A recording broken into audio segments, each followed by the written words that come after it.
Shalom dan salam sejahtera. Bacaan Renungan Harian 19 Juni 2026, Jumat. Tema: agar kita tidak lupa. Mari berdoa. Bapa kami yang di surga, terima kasih untuk kesempatan pada pagi ini untuk datang mendengar firman-Mu. Kami mengundang Roh Kudus-Mu hadir di tengah-tengah kami, membuka hati dan pikiran kami, supaya kami dapat memahami suara Tuhan dengan jelas. Tuntunlah setiap perkongsian, dan biarlah firman-Mu menguatkan iman, memberi pengharapan, dan membawa perubahan dalam hidup kami. Jauhkan segala gangguan, dan mampukan kami mendengar dengan hati yang rela diajar. Dalam nama Tuhan Yesus, kami berdoa. Amin. Tajuk bacaan: Adventisme dalam zaman perang, bahagian 2. Ayat inti: kalau begitu, berikan milik Kaisar kepada Kaisar, dan berikan milik Allah kepada Allah. Matius 22 ayat 21. Bagaimanakah seharusnya seorang Kristen berhubungan dengan angkatan tentara? Itulah isu yang dibangkitkan oleh James White pada 12 Agustus 1861. Jawaban awalnya cukup jelas. Orang Adventis tidak boleh menjadi sukarelawan dalam perkhidmatan ketenteraan karena tindakan itu akan meletakkan mereka dalam situasi di mana mereka memilih untuk melanggar sekurang-kurangnya 2 daripada 10 hukum Tuhan.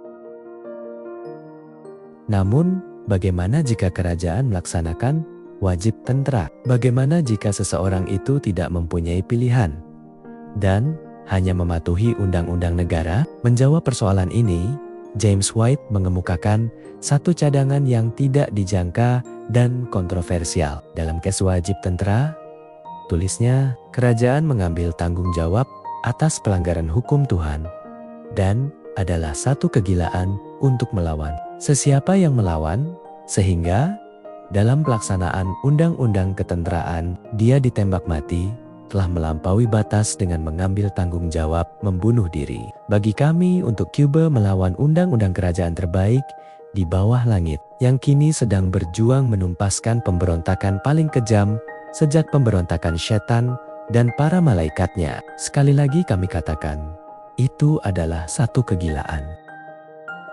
Jadi, inilah jawaban James terhadap isu kompleks bagaimana umat Adventis boleh menunaikan kewajiban kepada Tuhan dan juga kepada pemerintah.